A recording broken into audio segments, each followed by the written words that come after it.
무교절의 첫날, 곧 양 잡는 날에 예수님은 제자들과 함께 마지막 만찬을 가지셨습니다.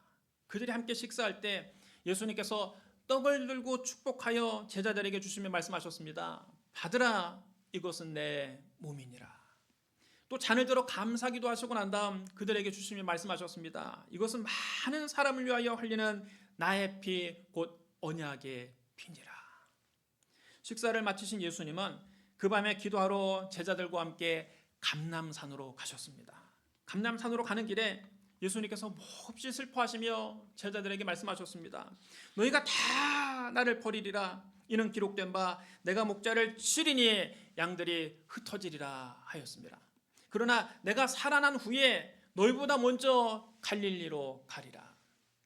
예수님의 말씀을 듣고 베드로는 너무 서운했습니다. 다 버릴지라도 나는 그리하지 아니하겠나이다. 그러나 베드로를 보시고 예수님은 안타까워하시며 말씀하셨습니다. 내가 진실로 너에게 이르노니 오늘 이 밤 닭이 2번 울기 전에 네가 3번 나를 부인하리라. 먼 훗날 예수님을 부인할 것이라는 말씀이 아닙니다. 다음 달에 부인할 것이라는 말씀이 아닙니다. 일주일 후에 네가 나를 부인할 것이다 말씀하신 것이 아닙니다. 바로 오늘 이 밤 닭이 2번 울기 전에 네가 3번 나를 부인하리라. 베드로는 예수님이 자기의 충성심을 믿어주지 않는 것 같아 너무 억울했습니다. 그래서 더 힘있게 외쳤습니다. 내가 주와 함께 죽을지언정 주를 부인하지 않겠나이다. 다른 제자들도 모두 베드로처럼 주님을 부인하지 않겠다고 호언장담했습니다. 감람산에 예수님께서 늘 기도하시던 장소가 있습니다. 바로 겟세마네 동산입니다. 겟세마네 동산에서 주님은 땀이 핏방울이 되어 떨어지도록 그곳에서 기도하셨습니다. 그러나 제자들은 그 시간에 모두 잠만 잤습니다. 예수님이 시몬 베드로를 깨우시며 말씀하셨습니다. 시몬아, 자느냐? 네가 1시간도 깨어있을 수 없더냐? 시험에 들지 않게 깨어있어 기도하라. 마음에는 원이로되 육신이 약하도다. 예수님께서 겟세마네 동산에서 기도를 마치셨을 때 사람들이 우르르 그 동산에 몰려왔습니다. 12제자 가운데 하나인 유다가 사람들을 이끌고 왔습니다. 그들은 검과 몽치를 들고 예수님을 잡으러 왔습니다. 유다가 예수님께 입을 맞추자 그들이 달려들어 예수님을 붙잡았습니다. 예수님께서 당신을 잡으러 온 무리들에게 말씀하셨습니다. 너희가 강도를 잡는 것 같이 검과 몽치를 가지고 나를 잡으러 왔느냐? 내가 날마다 너희와 함께 성전에 있으면서 가르쳤으되 너희가 나를 잡지 아니하였도다. 그러나 이는 성경을 이루려 함이니라. 세상 만사는 다 하나님의 주권에 달려있는 겁니다. 하나님이 허락하지 아니하시면 예수님이 날마다 성전에서 공개적으로 가르쳤어도 누구도 감히 그에게 손을 대지 못했습니다. 그러나 이제는 예수님의 십자가를 지실 때가 된 것입니다. 주님은 하나님의 구원 계획을 이루기 위해서 마치 도성으로 끌려가는 어린 양과 털 깎는 자 앞에서 잠잠한 양같이 순순히 그들에게 끌려가셨습니다. 예수님이 잡혀가시는 것을 보고 제자들은 다 예수님을 버리고 도망갔습니다. 사람들이 예수님을 대제사장 가야바의 집으로 데리고 갔습니다. 베드로는 멀찍이 뒤따라서 예수님을 따라갔습니다. 과연 베드로는 예수님의 수제자입니다. 다른 제자들은 그 자리에서 다 예수님을 버리고 도망갔지만 그래도 베드로는 예수님을 따라갔습니다. 베드로는 대제사장의 집 뜰 안까지 들어갔습니다. 대제사장의 집에서 일하는 하인들이 뜰 한가운데 모닥불을 피워두고 둘러앉아 있을 때 베드로는 그들 틈에 끼어 앉아서 겹보를 쬐었습니다. 대제사장들과 장로들과 서기관들이 모두 대제사장 가야바의 집에 하나 둘씩 모여들었습니다. 한밤중에 대제사장의 사저에서 사내들인 공회가 열린 것입니다. 사내들인 공회는 예수님 당시의 유대사회 입법과 사법을 총괄하는 최고 의결기구입니다. 사내들인 공회는 대제사장이 의장을 맡고 바리새인과 서기관 70명이 의원이 되었습니다. 사내들인은 주로 율법을 해석하고 종교재판을 주관하고 성전의 치안을 담당했습니다. 사내들인 공회는 보통 아침 상번제를 드리는 오전 6시에 소집돼서 저녁 상번제를 드리는 오후 3시까지 공회당에서 열렸습니다.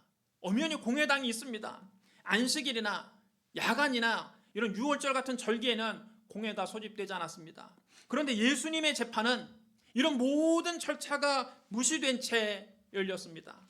6월절 절기 기간에 이른 새벽에 대제사장의 집에서 은밀하게 공회가 열린 것입니다.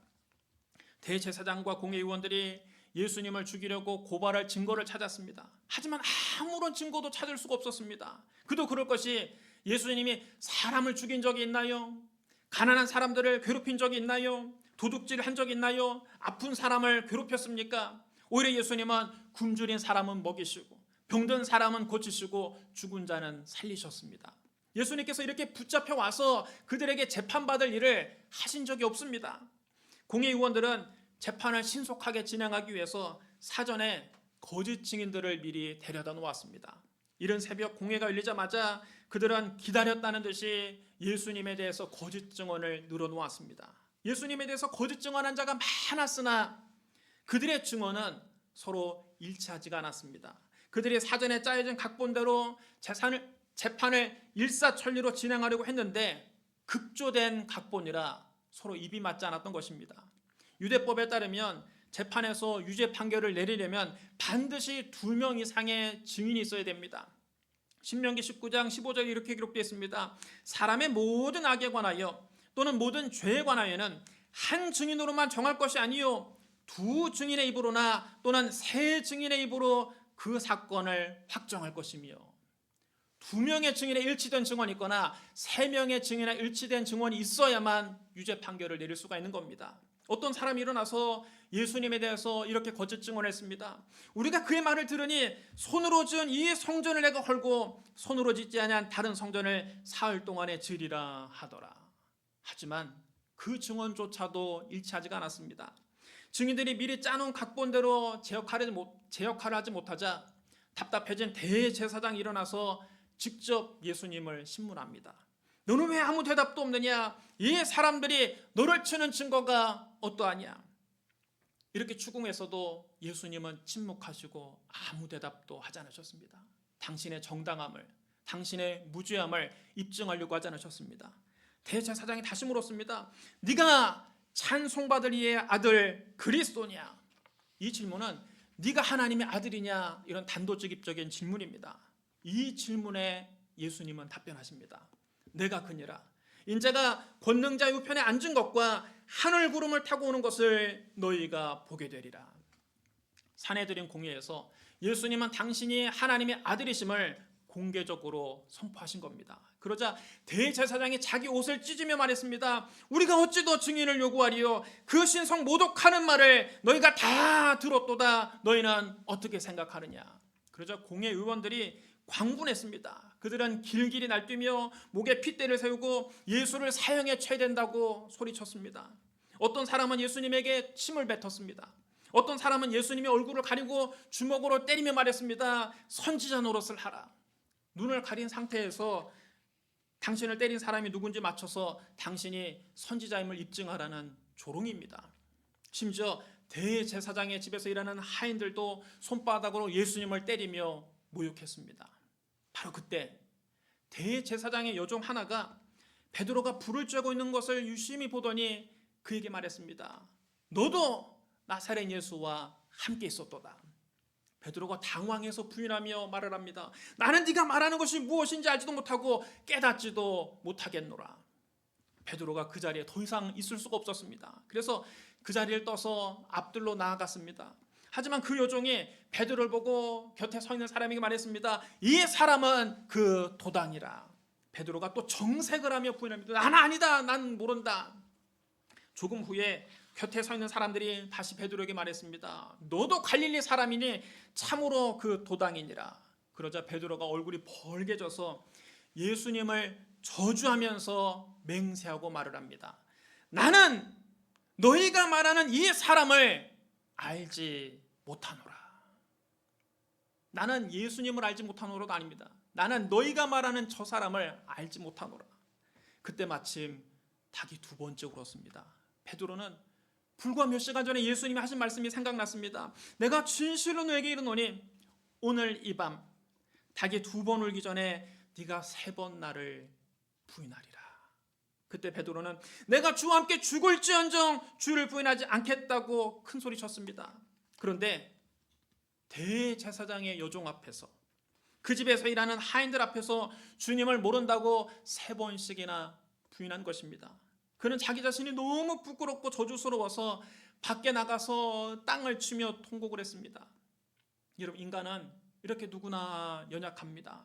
베드로가 마음으로는 주님을 사랑했지만 막상 자기 신변에 위험이 닥쳐오자 끝내 예수님을 부인하고 말았습니다.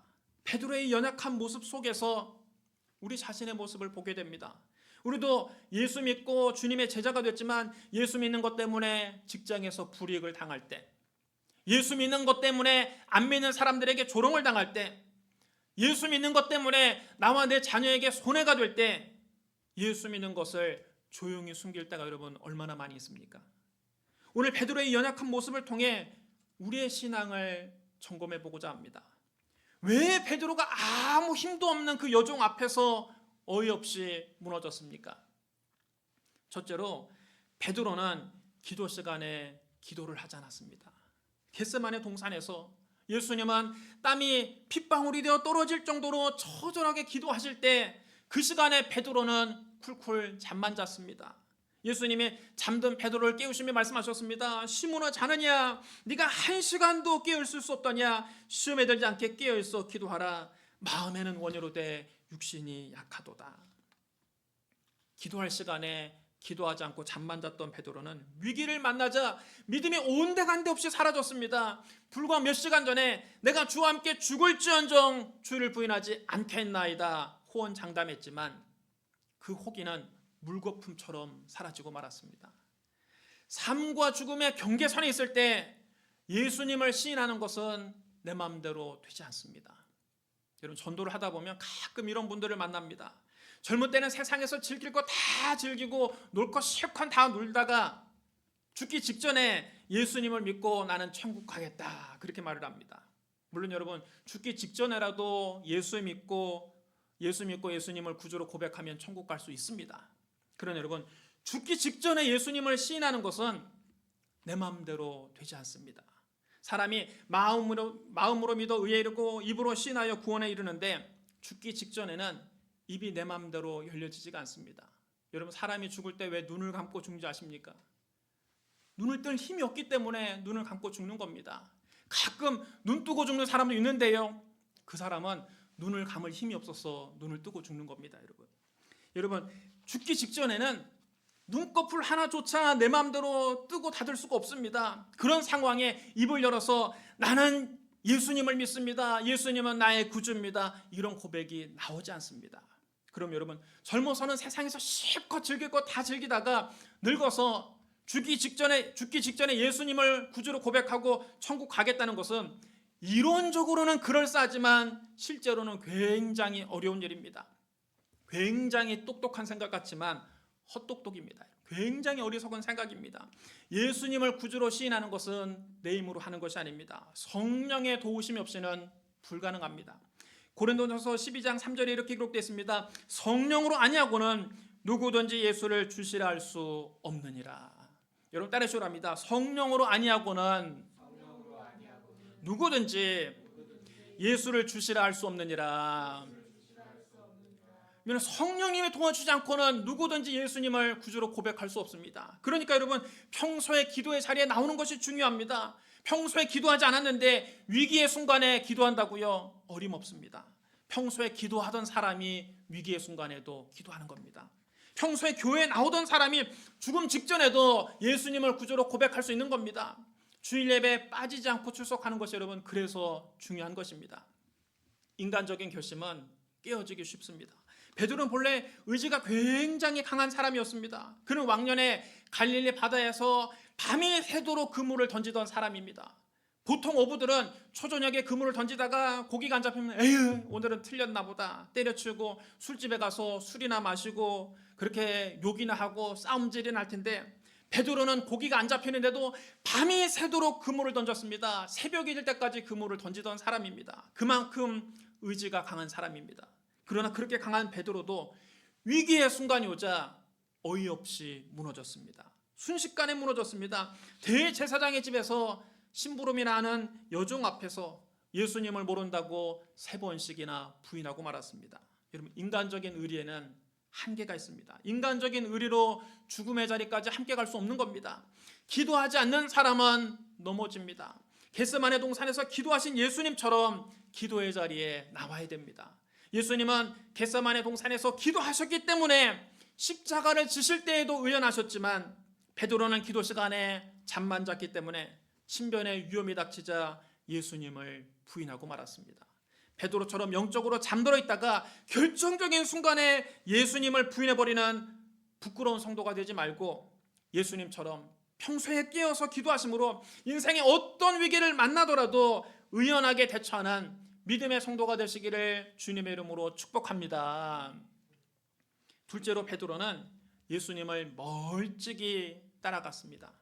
마가복음 14장 54절 상반절이 이렇게 기록되어 있습니다.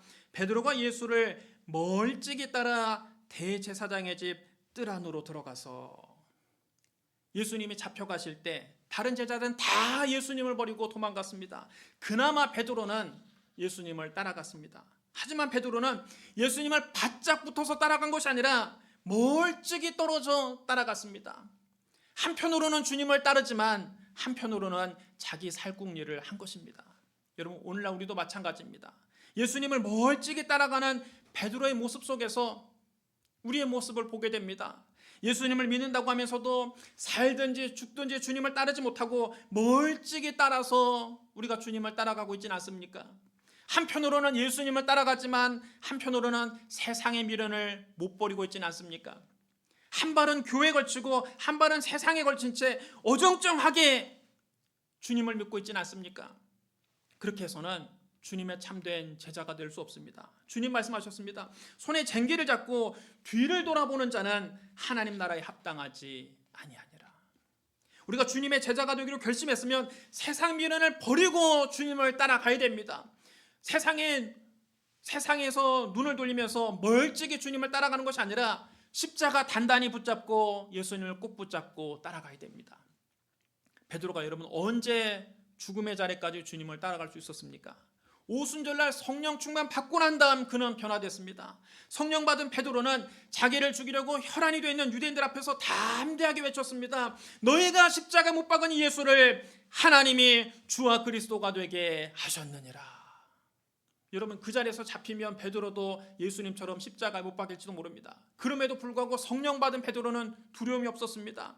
예수님을 3번씩이나 부인했던 겁쟁이 베드로가 성령 받고 난 다음에는 죽음도 두려워하지 않는 그리스도의 증인이 된 것입니다. 성령 충만 받기 전에도 베드로가 의리는 있었지만 인간적인 의리로는 주님을 부인하고 말았습니다. 그러나 성령 충만 받은 베드로는 예수 그리스도를 증거하다가 십자가에 거꾸로 못 박힐 때까지 주님을 버리지 않았습니다.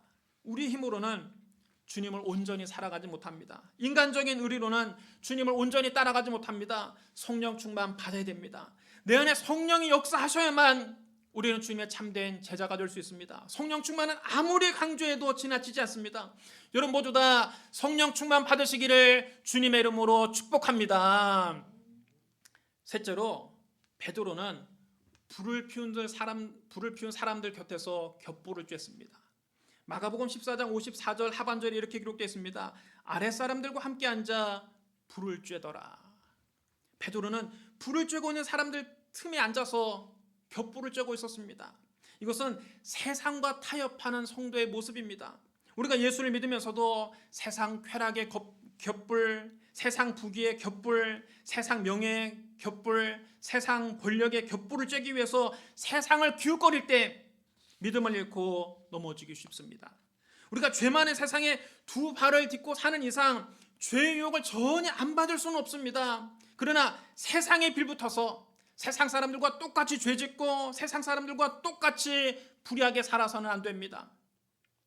종교개혁자 마틴 루터는 말했습니다. 새가 내 머리 위로 지나가는 것은 내가 어쩔 수 없지만 새가 내 머리에 둥지를 트는 것은 막아야 한다. 여러분, 죄가 우리를 유혹하는 것은 어쩔 수 없는 일입니다. 죄 많은 세상에서 끊임없이 마귀가 우리를 유혹합니다. 그러나 죄가 내 안에 들어와서 내 영혼에 둥지를 트는 것은 막아야 합니다. 한때 베드로는 예수님 말씀대로 물 위를 걷기도 했습니다. 주는 그리스도시요 살아계신 하나님의 아들이시니다. 이 위대한 신앙 고백을 한 사람도 베드로입니다. 하지만 베드로가 어정쩡한 태도로 세상 사람들 틈에 껴서 겹불을 쬐을 때는 그만 실족하고 말았습니다. 여러분, 우리는 신앙의 색깔을 분명하게 해야 됩니다. 언제든지 어디서든지 누구 앞에서든지 나는 예수 믿는 사람입니다, 나는 그리스도인입니다, 당당하게 밝힐 수 있어야 됩니다. 우리의 삶을 통해 그리스도의 향기를 나타내야 됩니다. 이 어두운 세상에서 빛의 역할을 감당해야 됩니다. 세상의 쾌락, 세상의 부귀, 세상의 명예, 세상의 권력을 얻기 위해서 세상과 타협하며 겹불 쬐는 인생이 아니라 성령의 불세례를 받아서 예루살렘과 온 유대와 사마리아와 땅끝까지 이르러 예수 그리스도의 증인이 되는 저 여러분 되시기를 주님의 이름으로 축복합니다. 사랑하는 성도 여러분, 베드로는 예수님을 3번이나 부인했습니다. 예수님의 그 모든 것을 다 보고 계셨습니다. 그럼에도 성경 어디에도 예수님께서 베드로를 탓하셨다는 말씀이 없습니다. 베드로를 원망하셨다는 말씀도 없습니다. 예수님은 연약한 베드로를 불쌍히 여기시고 안타까워하시면서도 끝까지 베드로를 사랑하셨습니다. 부활하신 예수님은 베드로를 회복시켜 주셨습니다. 제자들이 부활하신 예수님을 만나기 위해서 갈릴리로 갔습니다. 베드로가 예수님을 기다리다 지루해서 다른 제자들에게 말합니다. 나는 물고기나 잡으러 가야 되겠다. 그러자 다른 제자들도 우리도 함께 가겠다 하고 같이 배에 올랐습니다. 제자들 대부분 갈릴리 어부 출신입니다. 그들이 옛날 실력을 한번 발휘해 보려고 그날 열심히 그물을 던졌는데 한 마리도 잡히지가 않는 겁니다. 날이 셀 무렵 예수님께서 제자들 앞에 나타나셨습니다. 부활하신 예수님이 해변가에 서셨으나 제자들은 예수님을 알아보지 못했습니다. 예수님이 제자들에게 물으셨습니다. 얘들아, 너희에게 고기가 있느냐? 없나이다. 그물을 배 오른편에 던져라. 그리하면 잡으리라. 이에 그들이 그물을 배 오른편에 던졌더니 물고기가 너무 많아서 그물을 들 수 없을 지경이었습니다. 예수님이 처음 베드로를 만나셨을 때 베드로의 빈배를 가득 채워주셨습니다. 그런데 지금 예수님께서 그때와 똑같은 방법으로 베드로를 찾아오신 겁니다. 여러분, 이것이 참으로 놀라운 은혜입니다. 베드로는 변했는데 예수님은 변하지 않으셨습니다. 베드로는 예수님을 3번씩이나 부인하고 예수님 곁을 떠났지만 그런 베드로를 예수님이 다시 찾아오셨습니다. 베드로가 예수님을 찾아간 것이 아니라 예수님이 베드로를 찾아오셨습니다. 하나님을 향한 우리의 마음은 늘 변하지만 우리를 향하신 하나님의 마음은 영원히 변하지 않습니다. 때로 우리는 예수님을 버리고 떠나기도 하지만 예수님은 우리를 끝까지 버리지 않고 다시 찾아오십니다. 이런 일이 있자 예수님께서 사랑하시는 제자 요한은 직감적으로 그분이 주님이신 것을 알았습니다. 주님이시다. 요한이 이렇게 말하자 베드로가 곧장 자기 겉옷을 두르더니 물속으로 뛰어들어 예수님께 헤엄쳐 갔습니다. 베드로가 그냥 배를 타고 해변에 있는 예수님을 만날 수도 있었습니다. 그러나 양심의 가책을 받은 베드로는 도저히 예수님 얼굴을 볼 자신이 없었습니다. 그래서 물속으로 뛰어들어서 예수님께로 나간 것입니다. 베드로가 머리부터 발까지 온몸이 흠뻑 젖은 채 물을 뚝뚝 흘리며 예수님 앞에 섰을 때 주님은 제자들을 위해 숯불을 피워놓고 계셨습니다. 그 위에 생선도 구워져 있고 떡도 구워져 있었습니다. 훈훈하게 타오르는 그 숯불을 보는 순간 베드로는 대제사장의 집 숯불 앞에서 예수님을 부인했던 기억이 떠올랐습니다. 그는 예수님 앞에 감히 고개를 들지 못하고 안절부절 못했습니다. 예수님이 제자들에게 말씀하셨습니다. 지금 잡은 생선을 좀 가져오라. 그러자 베드로가 얼른 가서 그물을 육지로 당겼습니다. 그물에 가득 찬 큰 물고기가 153마리나 됐습니다. 베드로가 그 중에 몇 마리를 예수님께 드렸더니 주님이 제자들에게 말씀하셨습니다. 와서 조반을 먹으라. 주님은 제자들에게 숯불에 구운 떡도 주시고 생선도 주셨습니다. 허기진 제자들을 위해서 밤새도록 아무것도 잡지 못하고 굶주린 제자들을 위해서 주님이 친히 따뜻한 아침밥을 차려주신 것입니다. 베드로도 주님이 주신 생선과 떡을 받았습니다. 그러나 여러분, 그게 목구멍으로 여러분 넘어가겠습니까? 눈물 젖은 떡을 한 입 베어 물었지만 목이 메어서 넘어가지가 않습니다. 그때 예수님께서 시몬 베드로에게 물으셨습니다. 요한의 아들 시몬아, 네가 이 사람들보다 나를 더 사랑하느냐? 여기서 예수님 말씀하신 사랑은 아가파오입니다. 즉 아가페 사랑입니다. 무한한 사랑을 말합니다. 희생적인 사랑을 말합니다. 영원히 변하지 않는 사랑을 말합니다. 다시 말해서 다 주를 버릴지라도 결코 나는 버리지 않겠나이다 하는 사랑, 주와 함께 죽을지언정 주를 부인하지 않는 사랑을 말합니다. 베드로가 고개를 들지 못하고 대답했습니다. 주님, 그러하나이다. 내가 주님을 사랑하는 줄 주님께서 아시나이다. 이때 베드로가 말한 사랑은 필레오입니다. 필레오는 친구 간의 사랑을 말합니다. 우정입니다. 예수님은 아가파오로 물으셨는데 베드로는 필레오로 대답했습니다. 베드로는 아가파오는 도저히 자신이 없었습니다. 그래서 필레오로 대답한 것입니다. 예수님이 베드로에게 말씀하셨습니다. 내 어린 양을 먹이라. 잠시 후에 예수님이 두 번째 베드로에게 물으셨습니다. 요한의 아들 시몬아, 네가 나를 사랑하느냐? 주님은 역시 아가파오로 물으셨습니다. 베드로가 여전히 자신 없는 목소리로 대답합니다. 주님, 그러하나이다. 내가 주님을 사랑하는 줄을 주님께서 아시나이다. 이번에도 베드로는 필레오로 대답했습니다. 예수님 베드로에게 말씀하십니다. 내 양을 치라. 주님 베드로에게 세 번째 물으셨습니다. 요한의 아들 시몬아, 네가 나를 사랑하느냐? 이때는 예수님께서 필레오로 물으셨습니다. 네가 나를 친구로 사랑한다고 하는데, 네가 나를 필레오로 사랑한다고 하는데, 그러면 친구로는 네가 진짜 나를 사랑하느냐? 이런 물어봅니다. 여기서 베드로가 근심을 했습니다. 내가 주와 함께 죽을지언정 주를 부인하지 않겠나이다 큰 소리 쳐놓고 불과 몇 시간 뒤에 예수님을 세 번씩이나 부인한 자기 자신에 대해 실망하고 자책하고 있었기 때문입니다. 베드로가 고개를 푹 떨군 채 탄식하며 대답했습니다. 주님, 모든 것을 주님이 아시오매 내가 주님을 사랑하는 줄을 주님께서 아시나이다. 베드로는 주님이 아신다 그랬습니다.